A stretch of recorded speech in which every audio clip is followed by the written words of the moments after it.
Memo to pro-lifers. I don't need the baby womb memes to understand a developed, unlived life is inside. And unless you're claiming responsibility for raising the child yourself or adopting kids you can't afford, your memes are, dare I say, a tad overkill. Can I get a holla for some holla? It's hard to explain third trimester abortions to your kids without sounding like you're imposing PG-13 rated semantics to sugarcoat termination of life. In New York, a pregnant woman can abort our be fruitful and multiply mission whenever, wherever, within state limits. I was born in the year of the dragon, hence my old school pothead name, Dragon Lungs. That's right, I was dropping dragon analogies before you. Kanye knows best. This is my daughter. Issabelle's mom is racist. This is me. How so? Daughter says, she told Issabelle not to play with Sophia because she's dark Sicilian. And this is me. Yeah, that's like 2 generations removed racist before luxury condos overtook the Lower East Side. For February, kindness month at school for my daughter is asked to invite a new friend over to play. Daughter says, it says new friend dada, and I really have to be into someone to invite them over to our house. And we're not an open borders family last time I checked. If I'm President Trump, I start my State of the Union address with, I love my new Trump voice GPS system. On your left is Mohican Sun, Elizabeth Warren's Home Away from Home. If I'm President Trump, I start my State of the Union with, who cares more about black people, Jim Brown or Nancy Denture Breath Pelosi? Jim Brown was a lacrosse star at Syracuse. That makes him more Native American than you, Warren. If I'm President Trump, I start my State of the Union address with, if you support sanctuary cities, you stand for what? Encourage, catch and release lawlessness? Too bad E-Verify voter ID is colorblind, my friends. If I'm President Trump, I start my State of the Union with, Michael Savage still claims he's the reason I got elected. And fake news says I suffer from delusions of grandeur. If I'm President Trump, I start my State of the Union with, this Trump train is bound for glory.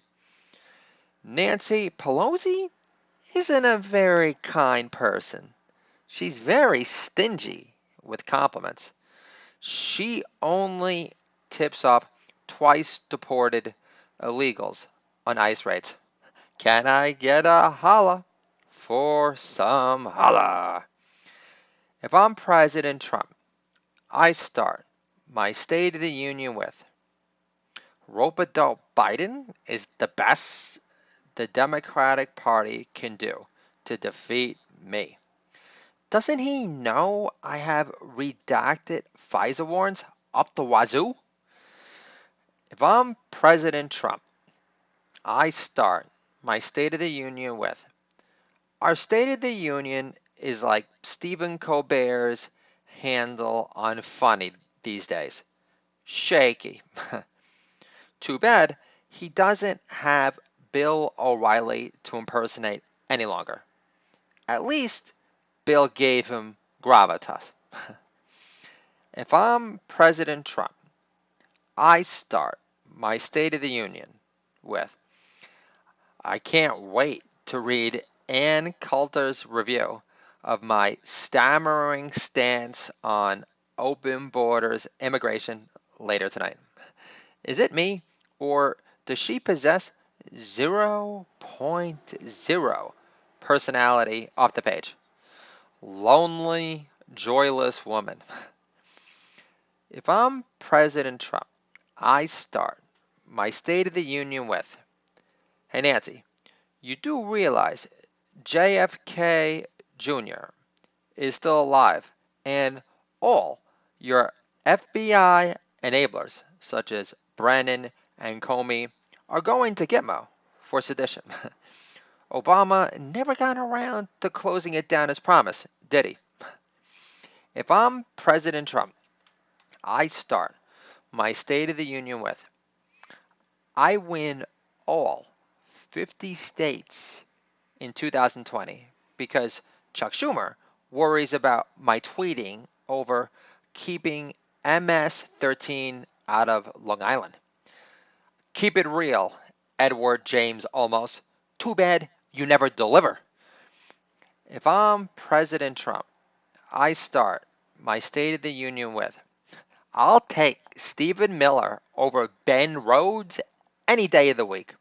But Obama off a teleprompter these days bolsters Ben Rhodes' contribution output to the past goonish good administration. Can I get a holla for some holla? If I'm President Trump, I start my State of the Union with Obama taking credit for current Dow Jones highs is like Nino Brown from New Jack City taking credit for getting Pookie off crack and welfare.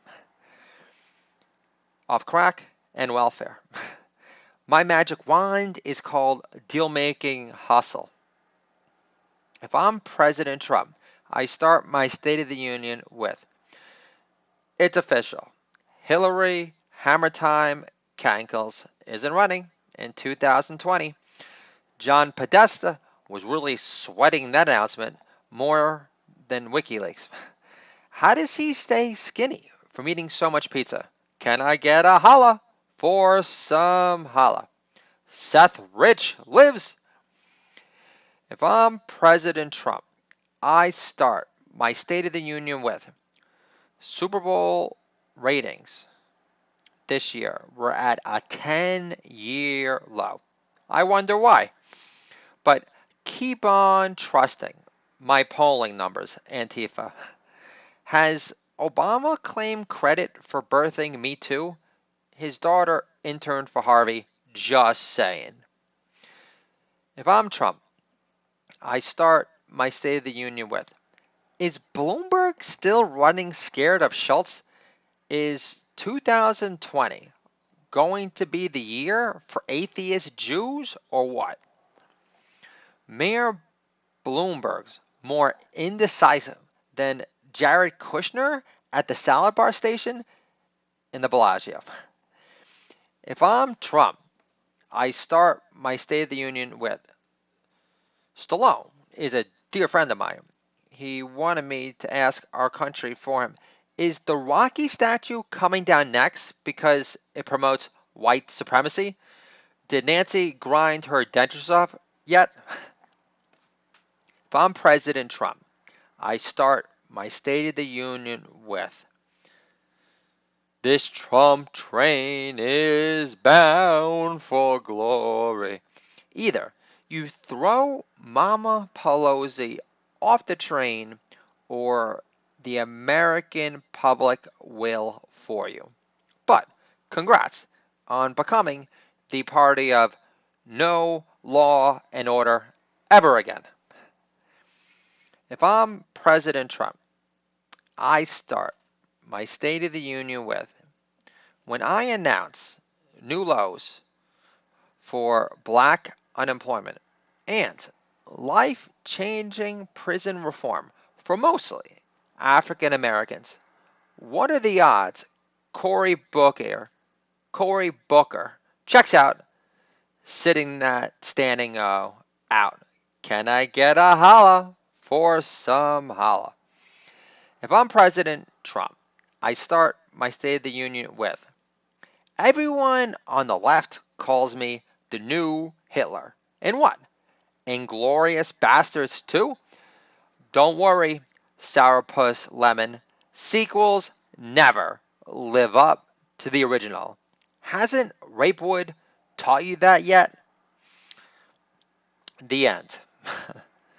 I had to stop laughing at my jokes, but they are fresh off the press, so aren't you guys blessed? I'm very pumped for this State of the Union. It's going to be awesome. I'm looking forward to when everyone goes completely gog over Melania. She's definitely going to be looking her inhalable finest best, as usual. Here's another old school joke in honor of Melania. I mean, no malicious intent. Trump has ties to Russia. So, what mail order bride owner doesn't? I love that one. So I want to share something with you that's not too old, and it speaks to me more every day. And it's called Kids Need Dad Around More. Obviously, corporate America is making this reality far easier for me, avoiding me like the plague, uh, keeping their distance from my gabs of wrath. God forbid I support a president working for free with the Dow Jones reaching record highs, making more money for everybody, and I've stuck to my guns. But here we go. I have a conversation tomorrow with a business account rep for ebooks to go. So we're going to have a conversation about self-publishing, stay-at-home comedian, controlling my kids with comedy, how 3 kids got my act together. And I really want that to be a cash cow, and it should. As far as I'm concerned, half of America would eat it with a spoon and would inhale it as easy as Melania if they had the choice in life, which we obviously don't. Here we go. But in this case, they will. For the whopping price of $10.99. Kids need dad around more. Kids need dad around more than mama because dad's blessed with the quality bonding time with their children who take advantage, knowing their dad was content letting you play with yourself always, never treating their kids like regrettable time sucks. Kids need dad around more. How many more times do I have to say it? Funnier dad, happier baby. I've logged the most time with my 3 kids on this God green earth so far. Of course, they're super chill, loosey-goosey, sweet. Can I get a holla for some holla? Kids need dad around more than mama. Daddy's got way more crazy girlfriend stories to share. Hey kids, do you know what a restraining order is? You can avoid it by not going home with redheaded girls who kiss you first at the bar in hats. Kids need dad around more because who else will defend on Twitter why American dad is educational on their behalf? Good morning, USA. Today, I will refute Mama's inappropriate viewing claims in array in an infinite amount of hilarious ways. Kids need dad around more because Mama has zero interest in dumping them off at the park so she could increase her vertical with box jumps and drain her 42 high-arcing jumping beauties from way downtown. Kids need dad around more because mommy doesn't exude enough star power to compel our kids to start throwing change in my face and kicking me because for our astrology off, my name drops were Vince Vaughn, Eddie Murphy, and Doug Stanhope. In case you're keeping score or tabs on my child services, my children are not aware of Doug Stanhope just yet. Kids need dad around more. Although one time I played my daughter the Bill Hicks dinosaur bit, and afterwards I knew that my daughter was never going to become a true comedy nerd because her immediate response was, I like Dice better. And the funniest thing Dice has said, and he's said a lot of funny stuff in recent years. I saw his act in Arizona. He was so funny. This is with my brother's first fiance. He's now on his second. And this was all new material. It was a great show. I'm not going to recite those jokes. However, I did this about a year ago after Trump won, and Dice said, Trump, he stole my act. I told you it was hilarious. And definitely one of the highlights of my life was, now understand, when we saw Dice in Arizona with my brother, prior to this, I had written my own pilot called Heavy Metal High. And Dice plays my imaginary life coach Tony Robbins figure that appears in my life after I finally get into the puberty party in the nurse's office. You could check out the scripts on the Do It All Dad Year website. However, so I finally achieve puberty, and Dice appears in a puff of smoke in his glittered out leather jacket. This says Dice Rolls on it, of course, and he's clapping, and he says, congratulations, you finally achieved blast up, jerk off. And then he gives me this entire lecture of how it doesn't take a man, to play with his junk. They have to leave with my balls, and that will show me like what I'm made of. It sounds way better in the script. It's been a long time since I wrote it, but I think about 4 years to be exact, actually. And what was beautiful was that I developed this relationship with my producer at VH1 Classic, Jay Moran, and I was able to eventually pitch this concept, my Wonder Years for Generation X, before the Goldbergs came out, to the head of VH1 Classic, and it was a beautiful moment. I killed that day. Got many laughs.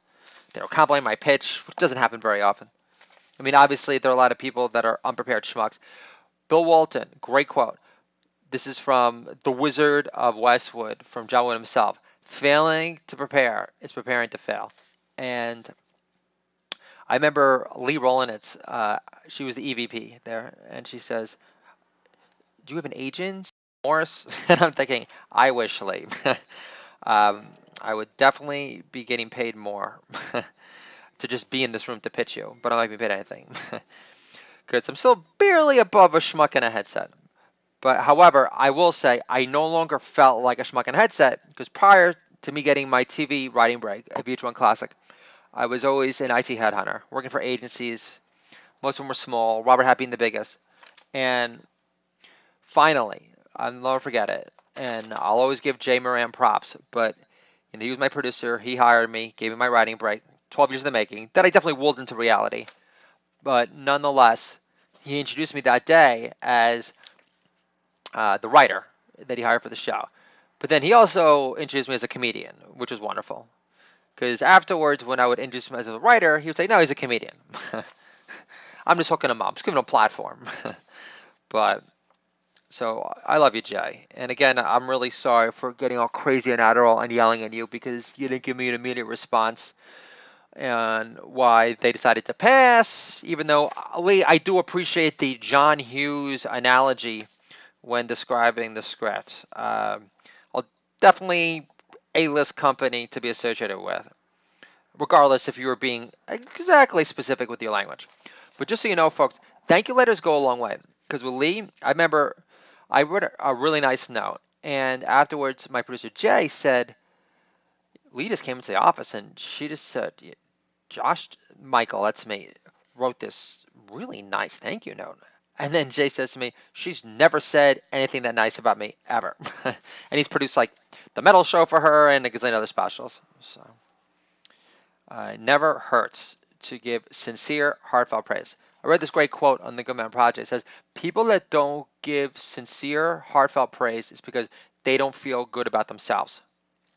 And if so they don't give that heartfelt praise, it speaks volumes about some greater uh, deficiency that they feel inside. So whenever you accomplish anything special and you get a ho-hum embrace from what you thought was a real good friend that cared about your unique accomplishments and contributions to this universe, it just means that they're miserable and they hate themselves. So don't be so angry at them. Learn from me. And don't blow these people off forever. But don't also think that they're the end all the be all either, and don't be granting them, Godfather status for your children anytime soon. Glad we got that off my chest. But yeah, so I was able to pitch that entire pilot to VH1 Classic, and I'm very proud of it. It's definitely great material, and I had a point. Oh, okay. I'm just gonna wrap up the story over here because kids need dad around more. It was beginning to. I feel like I was beginning to lose you guys, but so because I started off so strong, and then I got a little poetic-y and not as ha ha funny. And I like to over deliver on the entertainment factor. I mean, this is the Do It All Dad Year podcast, dad friendly entertainment for you and me. So we see Dice. We're in Arizona, outside of Scottsdale. And my younger brother and I, we had something to drink. And we were not heckling. I've never been a heckler. But we were very excited. And at one point, I have no idea, no recollection of what we said exactly, but Dice got the impression that we were heckling him. And he could definitely feel our energy, right? Specifically, mine. And then, out of nowhere, Dice is on top of the world, got the world by the balls, killing with all new material, right? And then this after the new Woody Allen film, all this stuff. And understand, I wrote this pilot before he got the Woody film and everything, because I've always loved Dice, always been enamored. So, out of nowhere, Dice singles out me and says, "You're an asshole." And it was so funny. And then afterwards I said, "But Dice, we're just giving respect." And then I swear to God, within a millisecond, bada boom, bada bing, he beelines into his Mother Goose material prematurely, which someone had heckled earlier. Mother Goose, he's like, yeah, you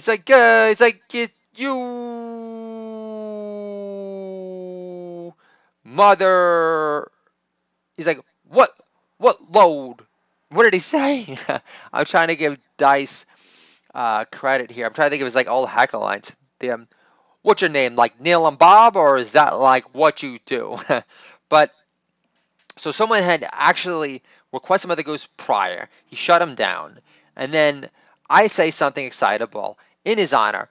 He takes it the wrong way, and he says and points to me and says, "You're an asshole." And then boom, bada bing, he beelines into the Mother Goose material, and it's an abbreviated Mother Goose material. I'm familiar with all of them, and it was probably like 2 minutes max, bada boom, bada bing, and then he's done. So the moral of the story is, I have to make an entertainment. Stay-at-home comedian has to be a monster success, because when it's all said and done, the tough guy Italian Jew from Bensonhurst totally sweated my New York mojo aura enough to the point where it threw him off his game, and he got pissing off enough to the point where he decided to end the concert prematurely because he's no longer feeling like the biggest funny Jew motherfucker in attendance. This is the Do It All Dad Year podcast, dad friendly entertainment for you and me. Dice, you're obviously funnier, but I think I got my moments too. I'll talk to you guys soon. Enjoy your State of the Union. USA! USA!